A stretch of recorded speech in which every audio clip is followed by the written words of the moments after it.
Hi there. Journaling.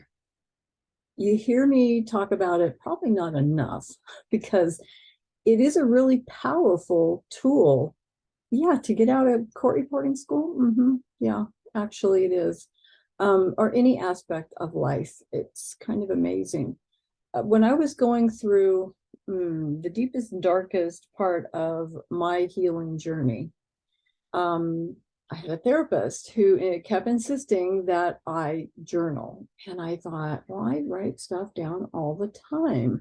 I've got lists and lists and lists of things I need to do, or a diary of what I did today, or things that happened. Apparently, that wasn't what she was talking about. Journaling. If you have racing thoughts, if you've got a chattery mind, if that's a thing that pops up and is holding you back from the success that you know is like right there, there's several different ways that you can call it whatever you want. I'm going to call it journaling because that's what people call it. But take 5 minutes during the morning, like get up, do whatever your routine is. But as you sit down, take out a pen, a pen. Where's it going to go? There we go. Pen. Don't do this on the computer. Don't do it on a keyboard. It's pen to paper is powerful. There are neurological things that happen when you make yourself stop and write down in a tactile manner words on a piece of paper. They don't have to be pretty. They don't even have to make sense. But the sheer act of putting a pen to a piece of paper, a piece of organic matter, is going to have some magical effects deep inside. Don't ask me exactly how that happens. I wish I could explain it. But one of the things it does is this deliberately slows down your racing thoughts. And part of your brain is going to say, well, yeah, that means I can't write stuff fast enough to capture everything that I'm thinking. That's true. We don't want to. We don't want to capture everything that's racing in your head. Most of what's racing in your head is bullshit, and it's not going to help you go forward. But there's a part of your brain that says, if I bombard you enough with enough thoughts, and some of them are contradictory, but you don't know that because they're going by so quickly, that if I can bombard you with enough, you're going to be so confused that you're going to look to me to guide you through this, talking as if I'm your conscious, chattery brain, the part of you that's basically afraid. It's afraid that you're going to get rid of it somehow, and you can't. But it doesn't know that in all of its supreme wisdom. So pen to paper, 5 minutes in the morning, and call it, oh, this is so weird, but I had a friend who, she said, I think of it as like a mind dump.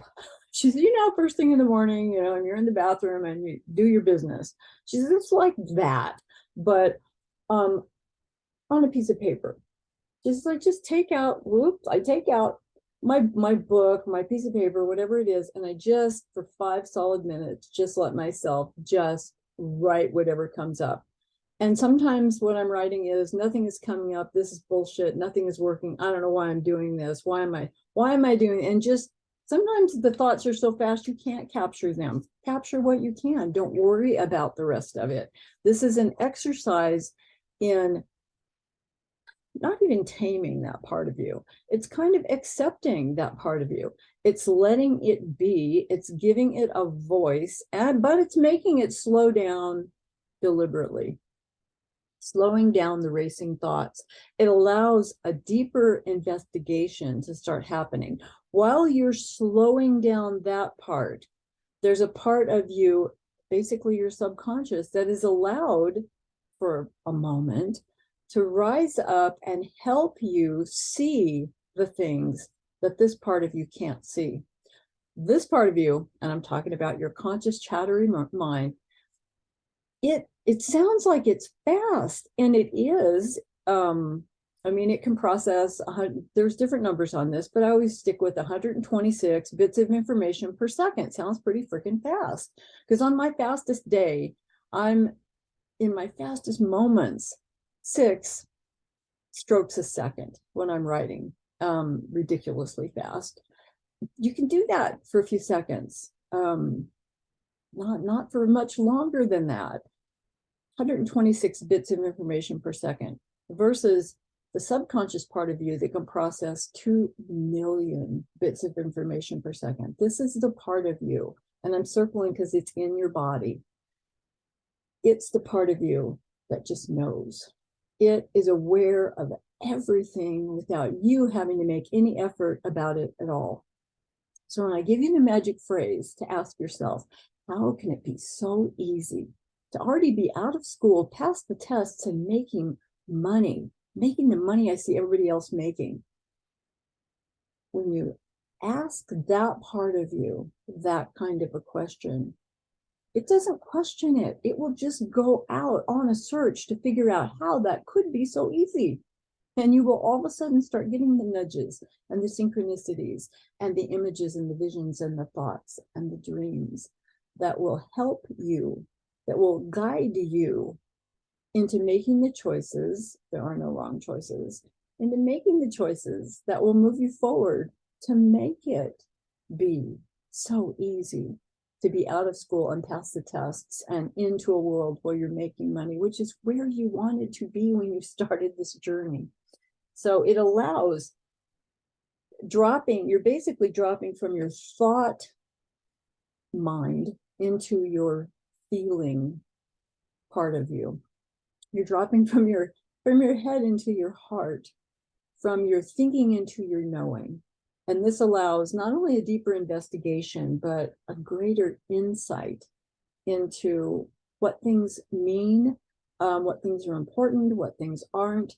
It helps you know what you think, because a lot of what you think isn't true. In fact, most of what you think isn't true. The chatter that's going on in your head, I can guarantee you 99% of it is not true.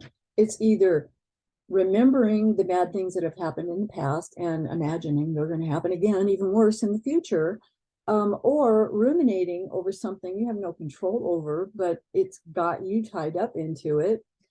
But dropping out of that and down into a place that just knows everything gives you greater insight. It'll help you understand your dreams.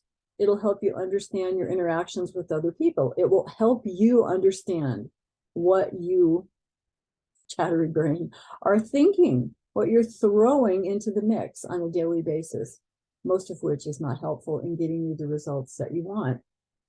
This journaling, this putting pen to paper, even for 5 minutes a day, gives you clarity of thought.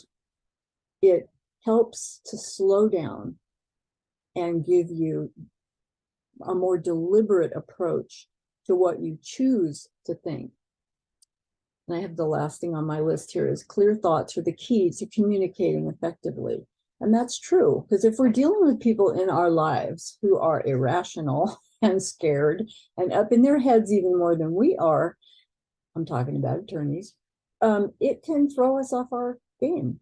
I'm talking about school teachers too. It can throw us off our game because we have a tendency to think of those as authority figures, well, especially in school. And they're guides. They are assistants along the way. They are not the ultimate authority. And I'm speaking specifically of in school right now. They can give you their idea of what might be a good approach to something, but it's not the ultimate answer for you.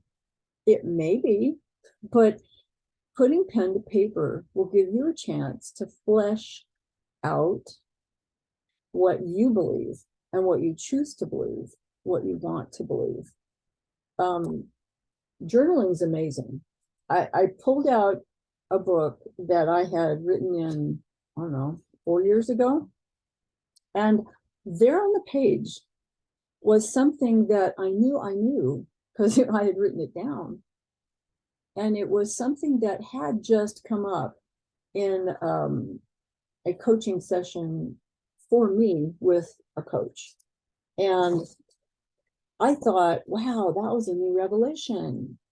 So I pulled out my journal from 4 years ago and realized that no, this isn't a new revelation. This is something you knew you knew. You just didn't put it into action. You didn't accept it and embrace it. You weren't ready to yet. That's okay. We get to be where we are. The power of growing and changing is accepting where you are. You don't have to be happy with it or, complacent with it that, okay, this is where I am, this is where I'm always going to be.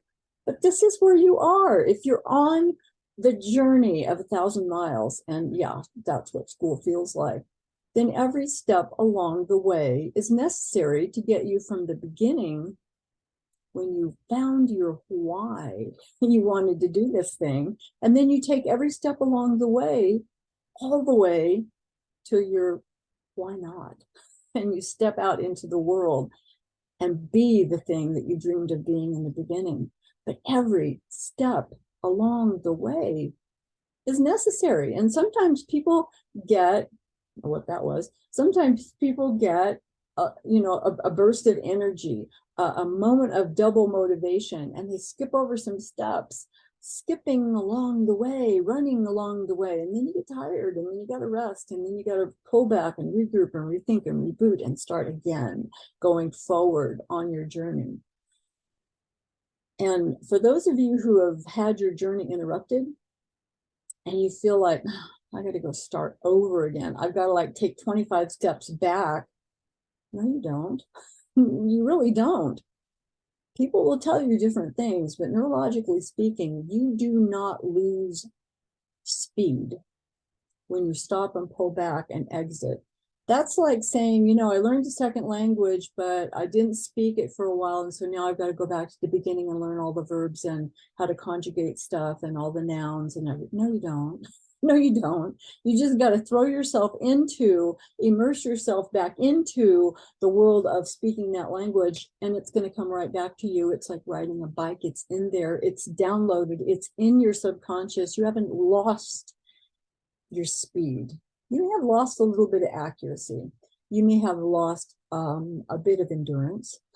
That's always my thing when I step away from my machine and then I come back is my back. It's the endurance. It's can I do 5, 6, 7, 8 solid hours when I'm not used to doing that on a routine basis. But you don't lose your speed. You don't ever lose your speed. So jump right back in to the speed you were at, to end a sentence with a preposition, and just continue on. It's as if, okay, you know how some days are better than other days. Okay, so I'm having a less than stellar day and I'm just going to plow through it. I'm going to meet me where I am, on which step I am on my journey. I'm going to accept this is where I am today. This is the step I'm on today. I was on that step yesterday. I can see I'm going to be on that step tomorrow, the next day, the next week, the next month. There is an end to this journey. This is not infinity. There is an end to this. And you've got to keep telling your brain that, because this part of you that fears and finds problems will say, you might as well quit. This is going to go on forever. You can't win at this game. Yeah, you can. It doesn't understand the game you're playing. You can. This is all a mental game.